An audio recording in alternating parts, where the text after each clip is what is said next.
Hey everyone, welcome to episode 41 of Two Guys, Zero Planners. I should have brought my vodka because it has been a week, but we're here to talk about stationery. So, hey Urban, welcome to the new year. Yes, welcome to the new year. How's life in the post-insurrection world doing for you? This is one of the few times where I would have preferred Star Trek Insurrection over the that really happened, so... Yes. Without going into too much detail, it has definitely made for an interesting week. They always say, may you live in interesting times, and I think those people... yeah, that was a threat, right?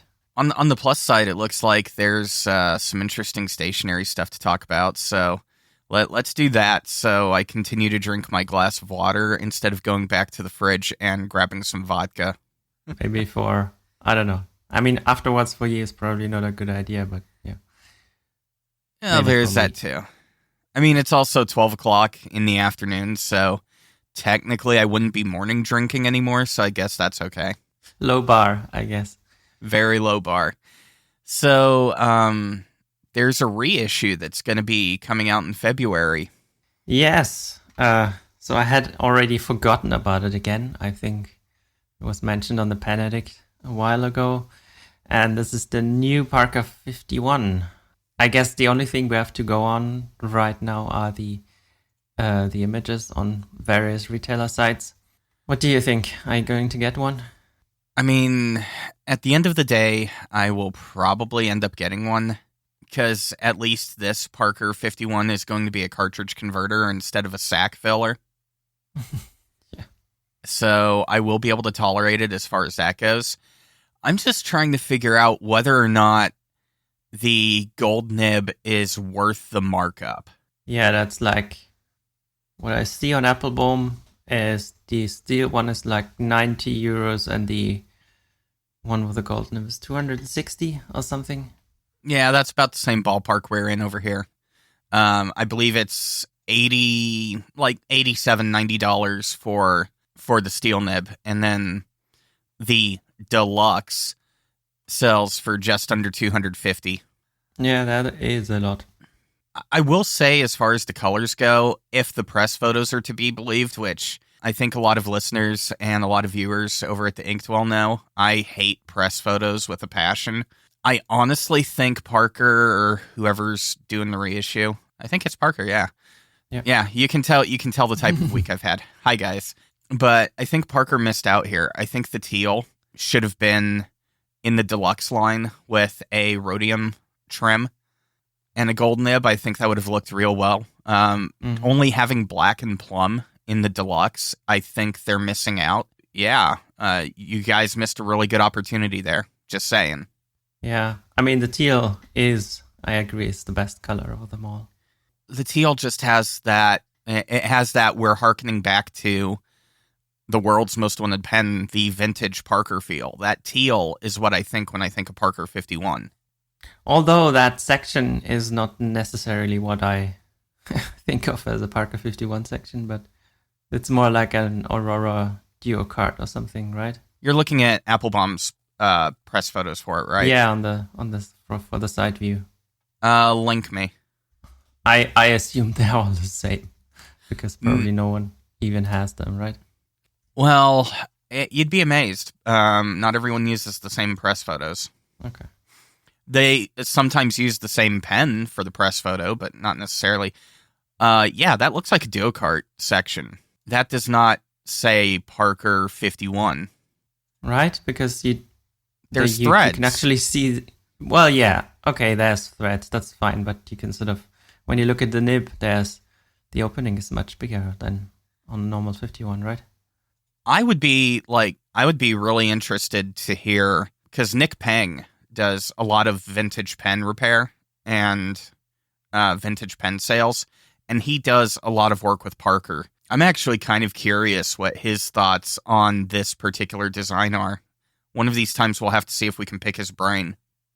So I personally like the design of the 51. I mean, I don't own an original one. I own a million of the Chinese copies of various types. I really find that designed really comfortable to use, and Mhm. I might actually pick one up. Let's see. Maybe I'll wait what the first reviewers say about it. But yeah. Well, make you a deal. I'll pick one up to review it, and then you can just buy mine. Yeah, by then maybe the postal service will be in better shape. There is that. I just ordered a new pen case because I'm up to 11 pens now. Heaven forbid.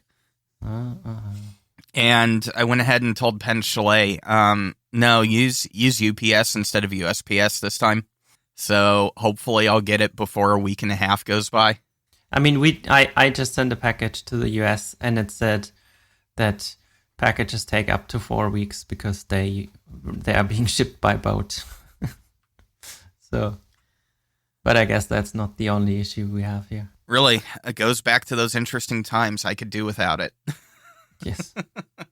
I mean, I'll be honest. I find that I'm actually starting to find smaller sections to be more comfortable now. Mm-hmm. The only thing I see potentially wrong with that section as far as how I write is it's typical Parker fashion, so it doesn't have that little flare out at the end. Yeah. So I'm going to get one for review purposes, but I don't know. It may end up going the way of my Lamy 2000 or my Pilot Vanishing Point, where I was never able to keep a consistent grip, and my fingers are probably always going to be sliding off the end. That's really the biggest reason I don't have a Parker 51 anymore. Mm-hmm. So it's really going to depend on that. Yeah, that's true. It's easy to basically be at the front of the section, and then you're basically touching the paper. Pretty much.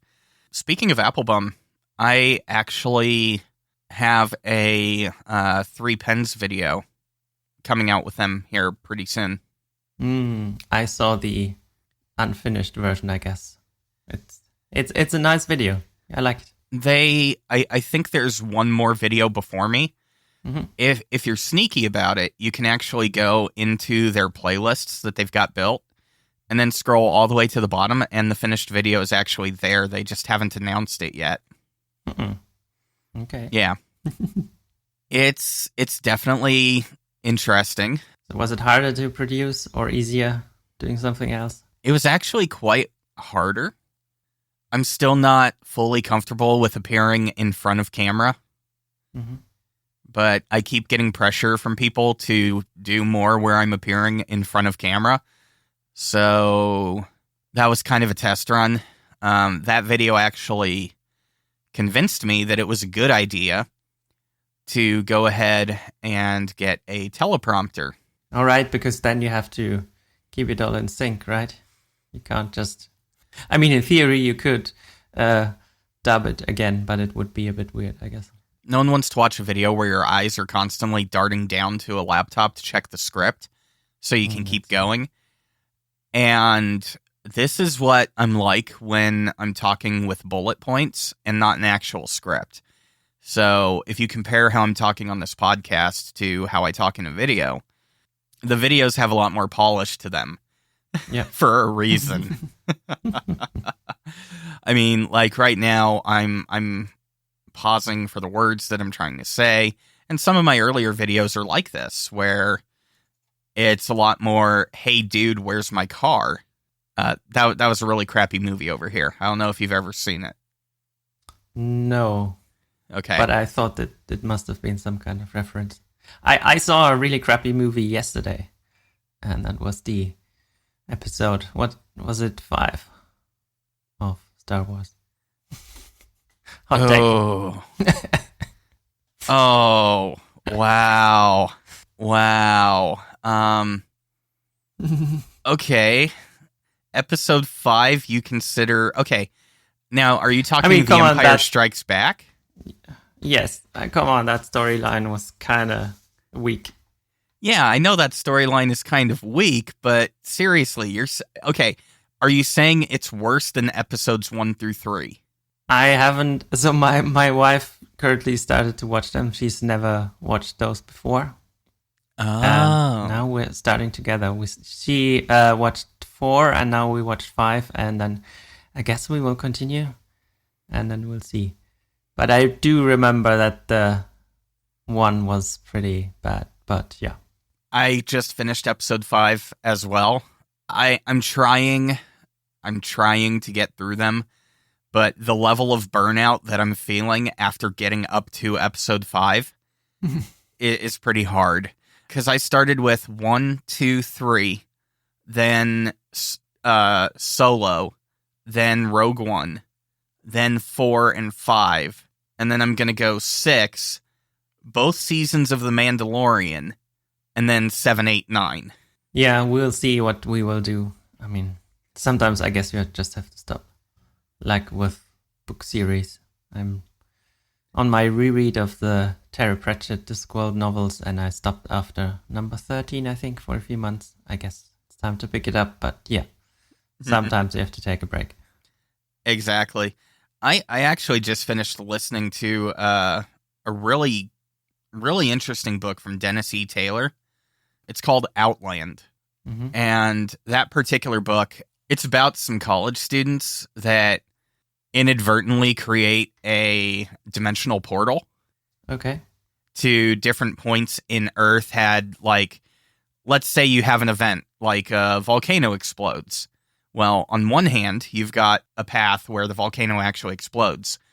And on the other universe, you've got a path where it doesn't. It's not like that whole theory of you flip a coin and suddenly 2 universes diverge from each other.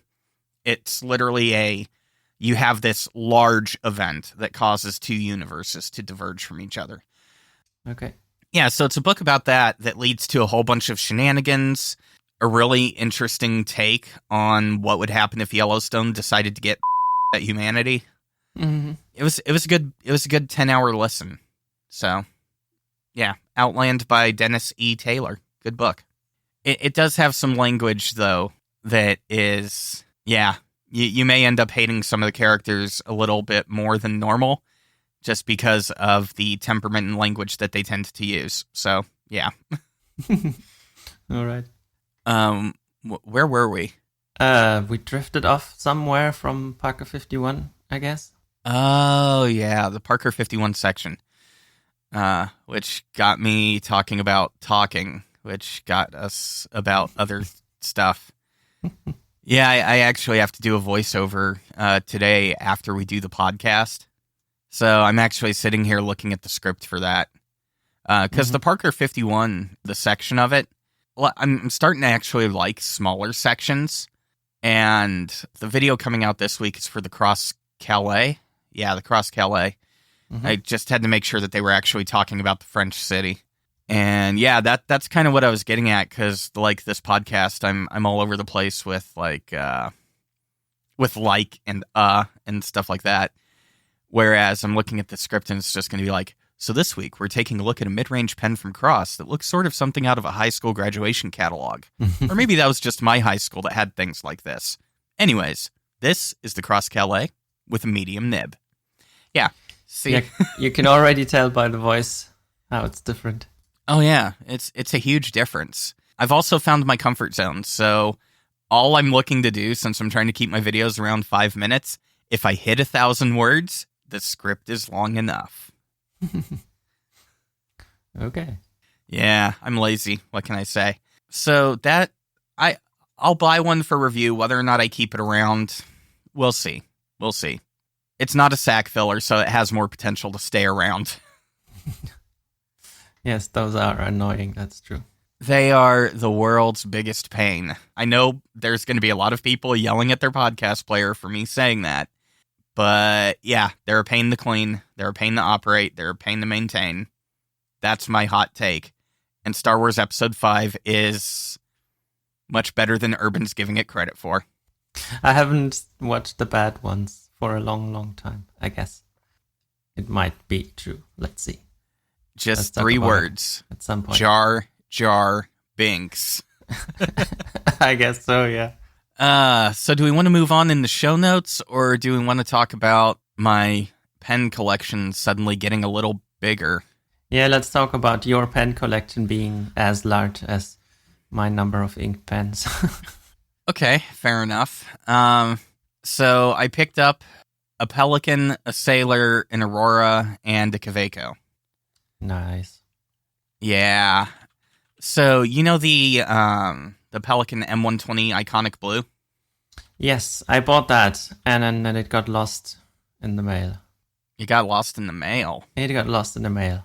Someone sent it to me. At least it was insured, and it was like would have been a 2-hour drive to get it. But yeah, that's a pen I wanted at some point as well. It's actually a really good pen. I will say the blue is just as muted. Muted, yeah. It's more of a matte blue than a glossy blue. And I really do like the way they did the ink window on it. I think the blue on blue is actually a nice look. So I picked that up with a broad nib. Mm-hmm. Really good choice. So I'm happy there. And the next one, yeah. I went ahead and got the Sailor Loch Ness. It's a bit of a weird name, right? I think the full name is Loch Ness Monster or something. I think we talked about it last episode. Yeah. Yeah. Did I have it by last episode? I don't remember. But at least by now the video is out, right? No. The video that is currently out is the Sailor 1911 Stormy Seas. Okay. I haven't done the video for Loch Ness yet. Okay, so it's another Sailor. So basically, yeah. Well, yes and no. The Stormy Seas is a 1911 large. The Loch Ness is just a 1911. Okay. Yeah. Yeah. So it's going to be a video that kind of feels like the same, but there is enough of a difference that I feel like they can be two different videos. I'm just going to wait like 3 months before I do it. Mm-hmm. But I got a music nib on that one. Oh, nice. So that's the smaller nibs, right? Yeah. Yeah. Yeah, I think. But I will definitely say that music nib, just the amount of ink that nib puts on the paper is just insane. It is, isn't it? Right? I have the big one. So transparent and gold, 1911 large with a music nib. It's like the converters.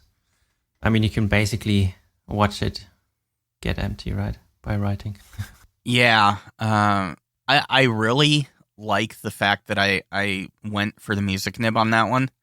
I was hesitant. I was thinking about just going with another generic, okay, I'm going to get a broad, or I'm going to get a medium fine. And then at the last second, I switched over to music nib, saw it was in stock, and went, okay, that's what I'm doing. Although I must admit, I like the zoom nib on my Progress Slim better than the music nib. I don't know. Not quite as wide. A tiny bit more usable. Yeah. I haven't used a zoom nib yet, so I don't know if it's something that I would actually like. Mm-hmm. But I can see that happening. Sailor and Pelican are turning into my two favorite brands, which is kind of weird. I did not think I would like Sailor, but compared to the Pilot converters that I use, I prefer the Sailor converter, hands down. I seem to remember a time where you weren't a fan of Sailors. Yeah, it's amazing how much using a more inferior product will actually get you to appreciate a different product more. So yeah, that was pen number 2. Pen number 3. We'll go with the cheaper pen first. And that is a Kaweco AL Sport in the Golden Espresso finish. Mm-hmm. Oh my god. The double broad nib is so freaking juicy.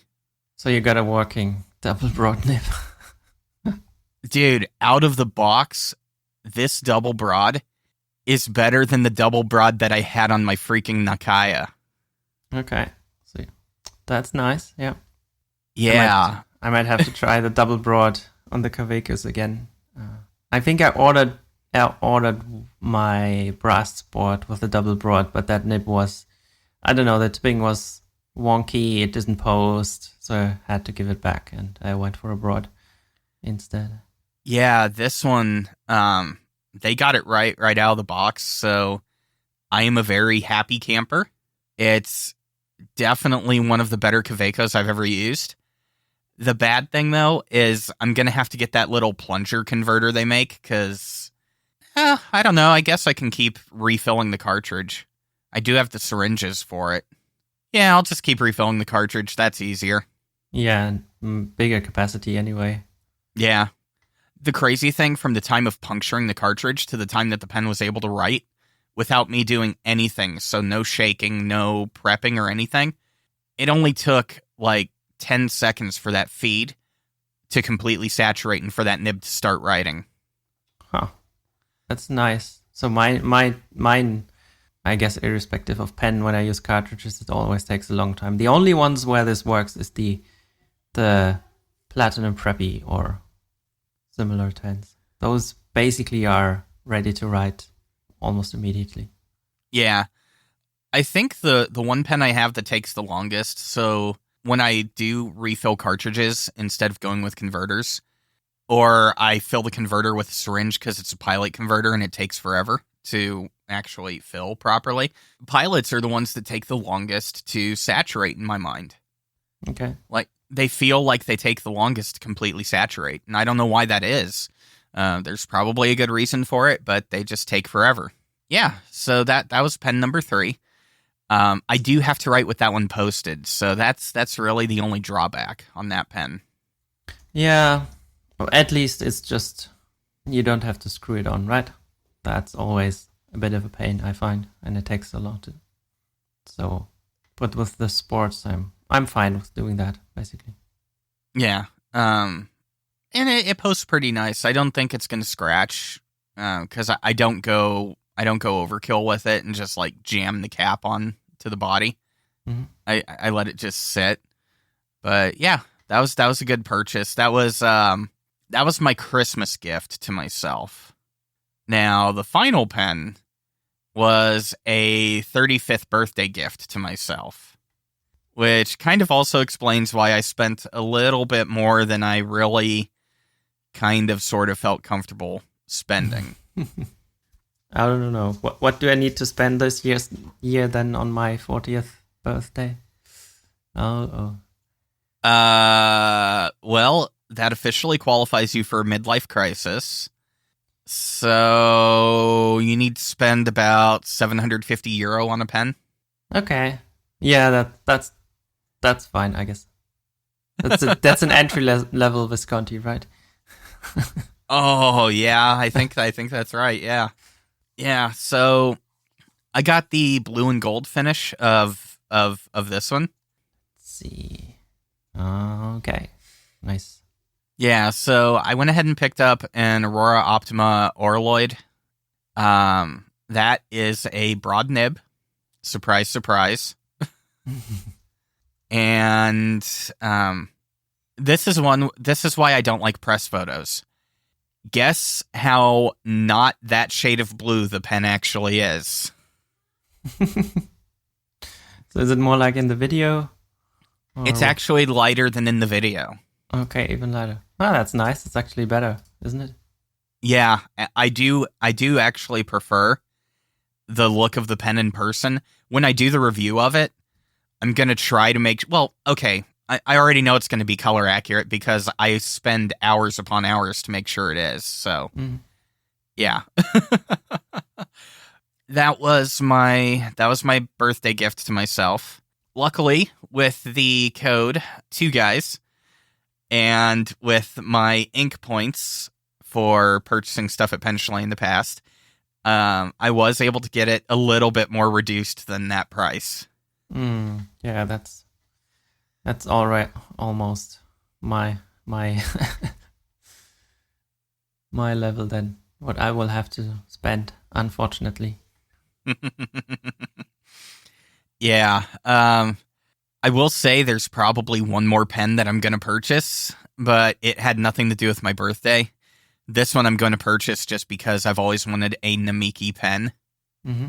So I've done the prep work on my taxes already. I'm just waiting for the W-2s to come in to make everything official. And along with the money I'm going to be setting aside to go to Arizona for a little bit after vaccines have rolled out, I will have enough left over for either another camera lens or a Namiki Emperor. Oh. Yeah. So Have you held one before? Because I heard have. They're super big, right? I have held one before. They are on the bigger side. So that's kind of where I'm on the fence. If I buy the camera lens I want to buy, it's a Panasonic 100-400 on the Micro Four Thirds, so it's more like a 200 to 800 millimeter, but it's a $1,500 lens. Yeah. I could get the 100 to 300 millimeter, which is a 200 to 600 in full frame equivalent, and then that would open me up to get the lens, and I could get a Namiki Nippon Art Collection pen. And that one would have a little bit of the design work on it, because I was really thinking if I went that route and got both a lens and a pen, then I could get the either the Golden Pheasant or the Crane and Turtle. I really like the artwork on the Crane and Turtle, but that's kind of the two directions I'm thinking right now. Okay, so that is roughly the same price as the Aurora, right? From what I can see here. Roughly. You have a Pen Chalet account, right? No, I'm currently just looking at whatever I can find. Currently, it's Anderson. Okay. I'm gonna send you a screenshot in Slack because I'm not going to mention the actual price when you're signed into your account.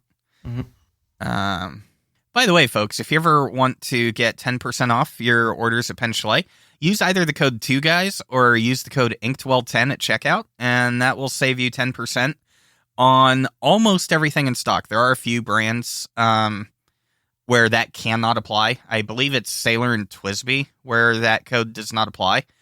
But for everything else, yeah, it does the job pretty well. How did you like that little side tangent?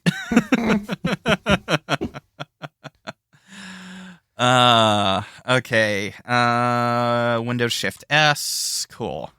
And that. And I think our code actually works on these as well. No, I don't want to get 50% off a premium plan. God. Okay. Slack yelling at me. Yeah, so let's actually add that to cart. There we go. Apply that. Oh, wait, it actually counts. Yes, it does. Okay. So here's what it would be after everything is applied. Yeah. I mean, still out of my price range, basically. But sure, that's a sizable difference. That's true, yeah. Yeah, I mean, but see, that's kind of where my conundrum comes into play, because I can get that pen at that price and still also get the 100-300 millimeter, and that will give me a really nice outdoor wildlife lens along with a good pen. I'm conflicted.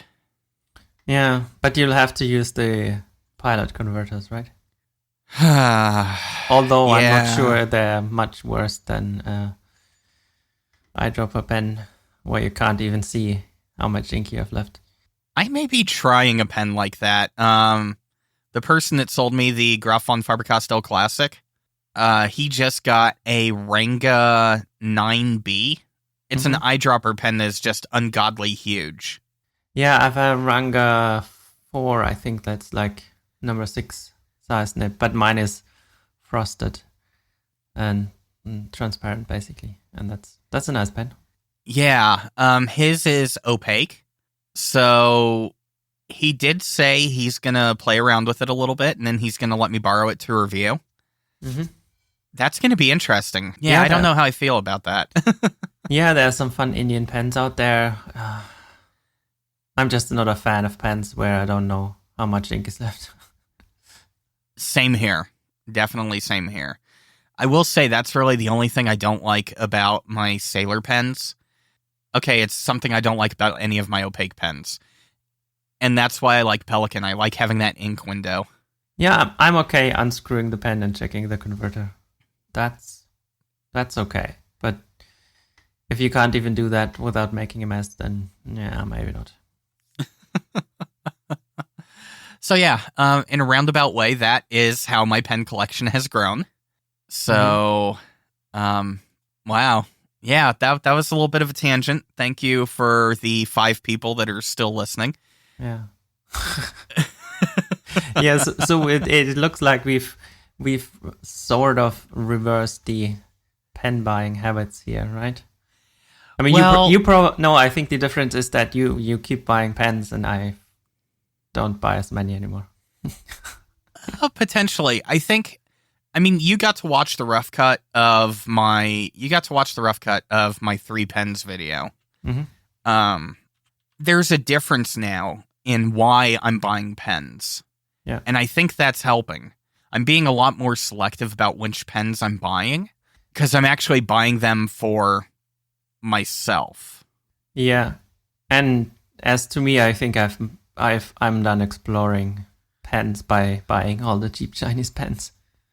And now I have some of them that I still like, and now I have some sailors as well and stuff like that, and it's just they've become much more expensive, and the pens I have are just so much better that I don't feel the need to buy as many anymore, I think. Yeah, I'm definitely there in some ways, which is why I'm being a lot more pointed with the pen purchases in general.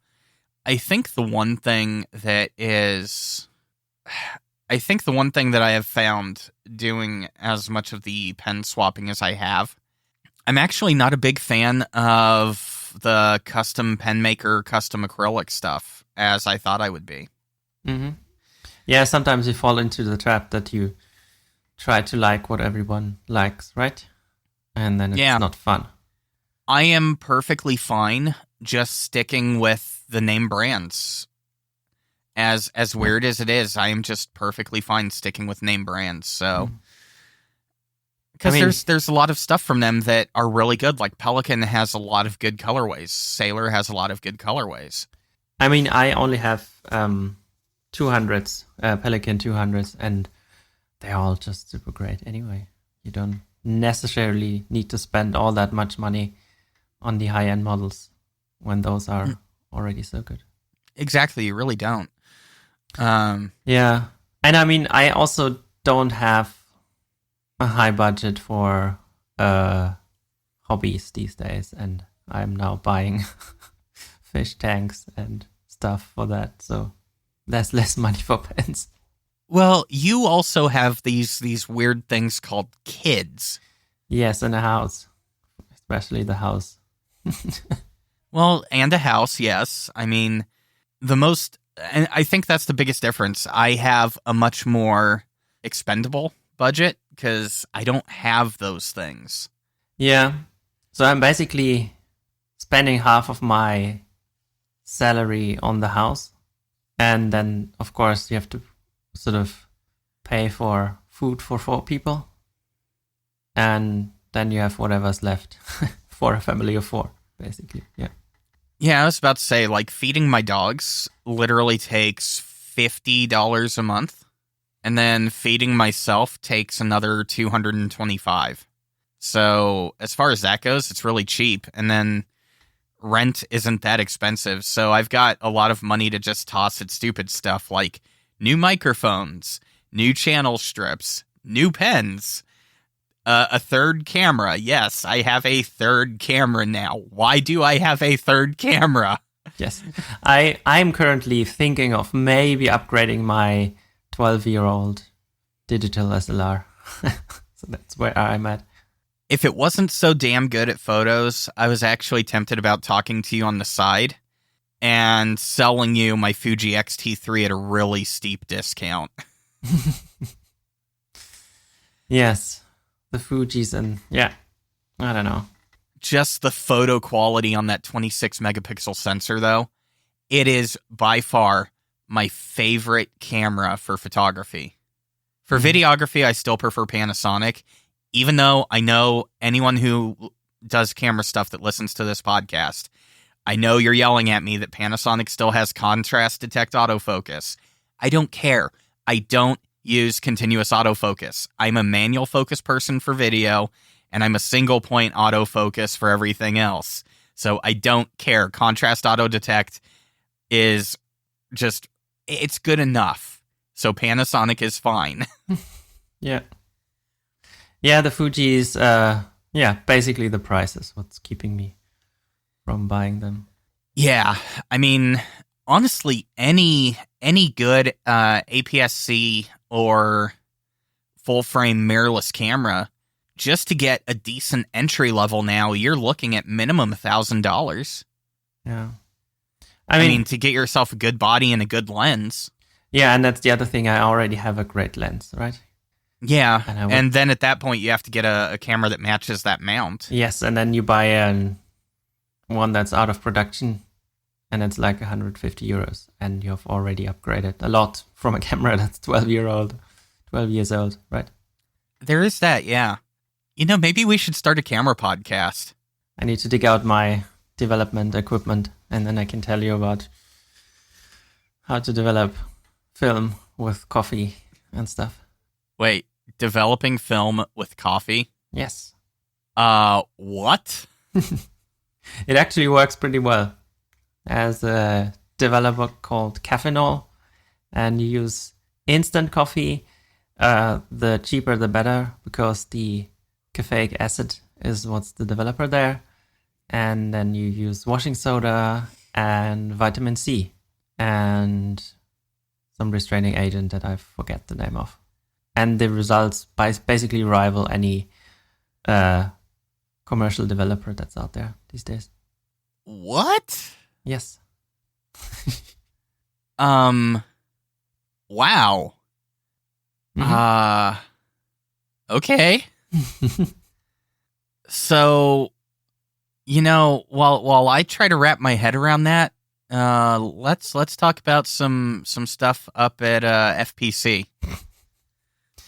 Yeah.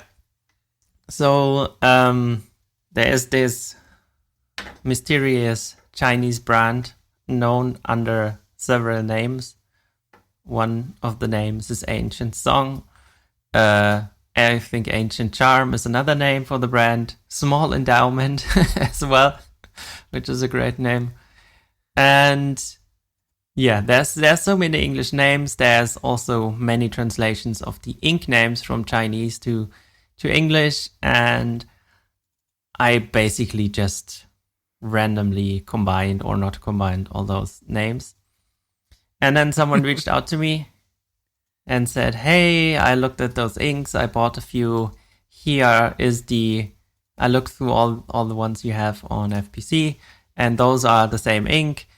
And let me help you combine them all, which on its own was already pretty great. And then to top it off, she's also now a patron, and she sent me some examples of it, which is cool. Oh, okay.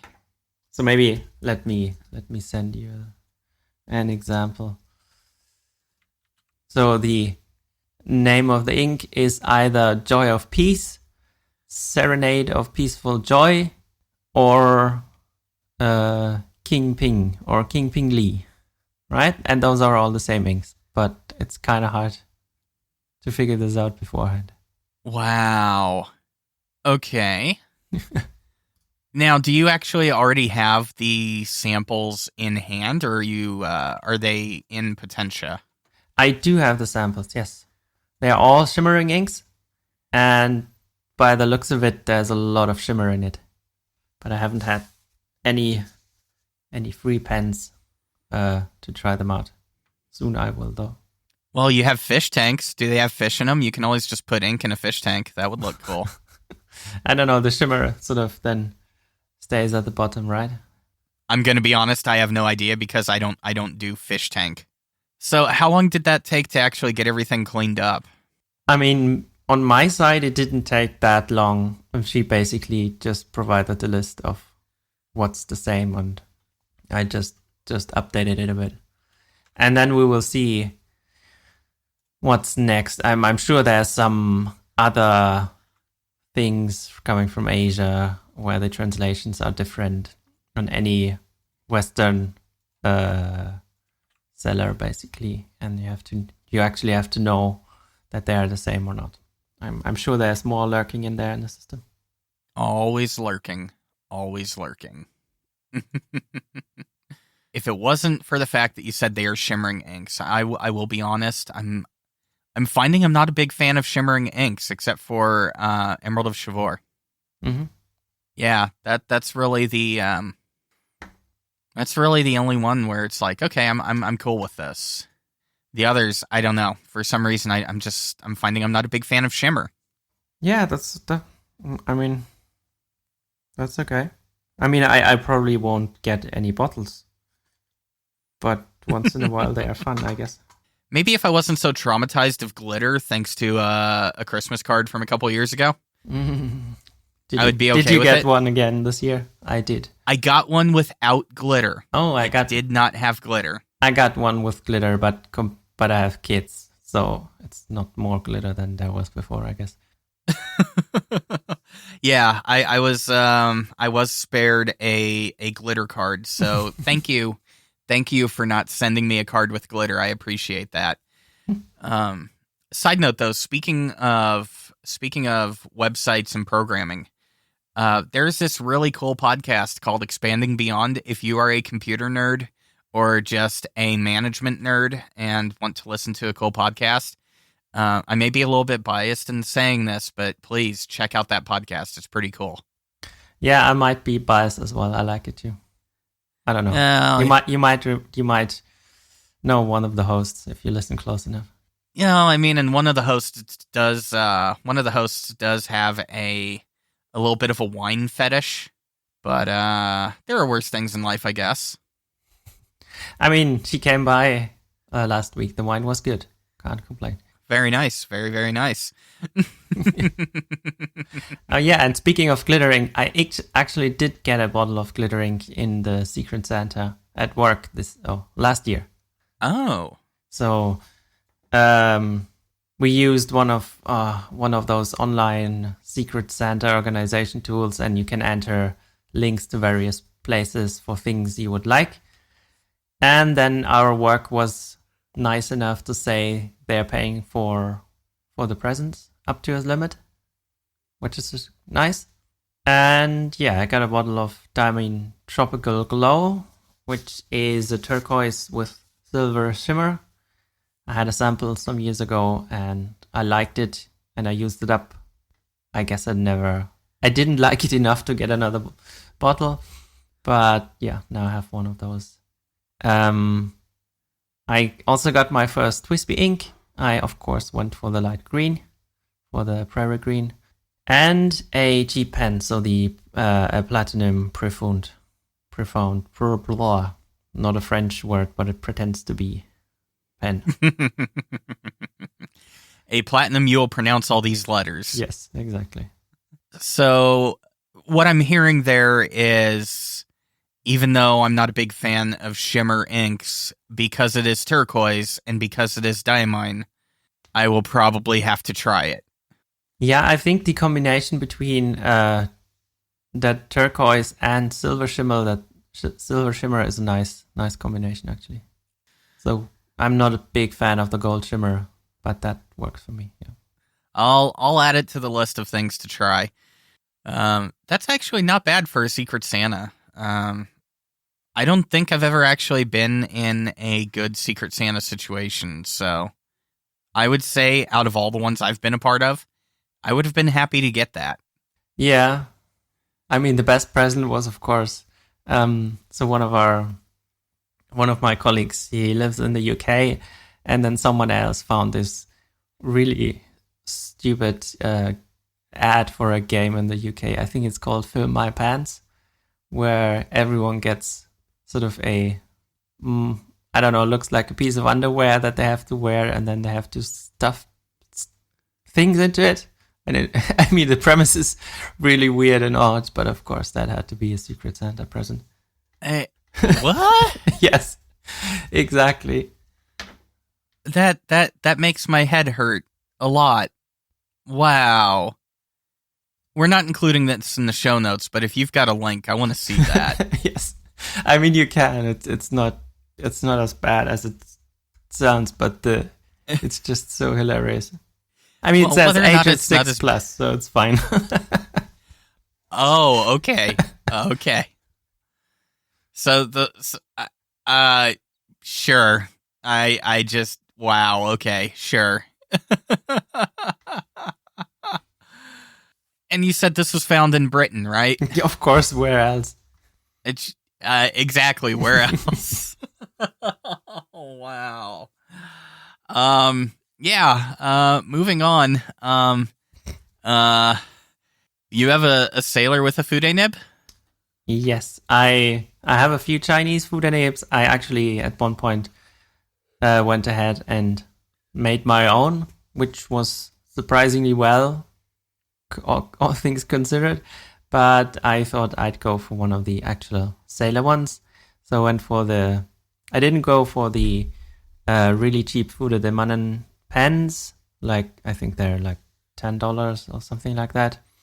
But for a tiny bit more, like which is the Sailor Prophet Junior, and yeah, that 55-degree fude is, I mean, a bit too much for daily use, unlike other fude nibs, I would say. But when you flip it around, it's like an extra fine nib, and it writes pretty smooth. So you basically have a 2-in-1 pen. You can write big fat headings, and then you have an extra fine nib. And I guess that's a nice combination. Wow. That nib looks like something that I just dropped on the floor. No, when you drop it on the floor, it's like bent a bit more, right? I seem to remember a pen. Yeah, we won't talk about that one picture with the tines bent all the way back over on themselves. The pen is fine. Okay. So, I mean, I've written with one of the cheap Chinese fudes.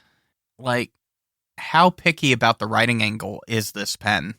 So the main issue is that the bend is really, really close to the end of the feed.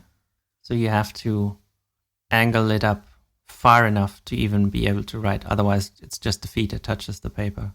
That's the main issue for me. And otherwise, I mean, if you're high enough, then it's either really broad or it becomes finer and finer, like other fudes. But that's a bit the issue. With the feed, maybe I can sort of file down the feed a bit at some point. Let's see. Maybe it's a cheap pen. I could try that. Wow. I mean, that looks trippy. So what you're saying is, like, without modifications, if you're like me and you write a little bit more upright, then it may actually be a pretty good fit? No, I mean, it's almost, you have to... Oh. I mean, at least to me, it feels like I'm almost holding it at a 90-degree angle for it to write. Well, I mean, that's pretty close to how I write. And then you flip it over and it's an extra fine and you hold it normally, basically. Well, you hold it normally to the people that give me a hard time about my penmanship. I guess, yeah. Yeah. Wow. I'm actually tempted to see if I can get my hands on one. It looks so both cool and frustrating. For the really cheap ones, for the other fude de Mannen pens, there's also they come in 55 and 45 degree. So I guess, I don't know. Maybe I'll try the other one as well at some point. But this looks more like a normal pen to me than the other ones. They're a bit long and weird looking, I guess. I actually also like the acrylic pattern on that pen. It's nice. It's a good contrast. I think the gold-plated steel trim actually looks nice on that pen with that body color. Yeah, I mean, in reality, it's a bit darker than on the picture, but yeah, it's a nice blue, actually. Oh, there we go with press photos not looking accurate again. Come on, Urban. Or maybe it's just because I'm sitting here and there's no light. I don't remember. But it's almost black, the pen. Fair enough. I mean, it's Instagram, right? You're supposed to change the colors and make it look weird. Is that how Instagram works? Yes. I'm not the best at this whole Instagramming thing. Yeah. So last little bit here, last little bit before we call it a January, you ended up picking a new notebook for your job. So I'm picking a new notebook for my new job. So in the middle of February, I'll start a new job, and naturally, the first thing I thought about is what notebook to use. Of course. So currently I'm using an endless recorder, which is the 68 GSM Tomoe River paper, which is a great paper, but it just takes ages to dry, and it was a bit too long for me for work. So I looked what I had in my stack here, and I thought about maybe I could give the Moo hardcover notebook a try again. But that paper is so bleedy and feathery and so bad. And I didn't want to be stuck with just pencils for a whole notebook, even though I did consider it. So instead I went for instead I of course bought a new notebook, as you do, even though you have, 10 plus notebooks ready. And that was an Oxford notebook. So they have their hardcover notebooks, and I went for one of them. It's fountain pen friendly, but it's not like the ink sits on top of the paper for a really long time. But it also doesn't bleed through it, and it doesn't feather, and it's just sort of a nice compromise between something like Tomoe River and something really crappy that soaks up the ink. And we'll see, it has this mobile app that goes with it. So it has those four corners, there's markings on the four corners, and you can sort of take a picture of it with your phone with an app. Not sure how useful that will be, but maybe. I don't know. We're definitely going to have you report back on that after you've used it for a bit. Yeah, I don't know. I mean, I oftentimes start writing on paper, and then sometimes I have to transfer it to digital, but I guess it's nicer to type it all up anyway instead of just taking a picture of the page. I don't know. I don't know. That notebook looks interesting. I guess I will stick with my endless recorders. Yeah, we'll see. I'll just give it a try and then see what happens afterwards. Well, I also have the luxury of being in a situation where I can wait for the ink to dry. So having the endless recorder isn't that big of a detriment to me. Yeah, I mean, it works. It's just that sometimes it would be nice to be able to just flip the page instead of having to wait for the ink to dry. But then maybe I should write with finer pens and not stubs and double broads. Oh, but those are the joys in life. You have to write with those. I guess so. Let's see. Maybe I'll be coming back. Well, it is a blank notebook, so I could also just use the stubs and double broads there. Let's see. That is very true. So before we call it an episode, I want to touch on what we're planning for 2021. We're not planning anything. Come on, this is Two Guys, Zero Planners. Does it look like we actually use planners to plan? Yeah. I mean, if we planned, we would have a regular release schedule, right? Right. And then we would have to change the name. Come on, people. That's true. Well, with that, I am actually going to go get a shot of vodka and do a voiceover now that my voice is warmed up. Thank you, people, for listening to my voice getting weirder and weirder as the show goes on. And thank you, Urban, for another episode of making me wonder why people would wear special underwear to put things in. Only the British. Yeah. Only the British. Of course. Yeah, thank you for the fun episode again. I will open our last bottle of mulled wine, I think. It's finally becoming cold and there's snow and stuff, and it's time for it, I guess. And then I will go to bed, and tomorrow school remote schooling starts. Let's see how that works. Ooh, well, definitely good luck with that. Thank you, everyone, for listening, and we'll see you in February. Bye now. Bye-bye.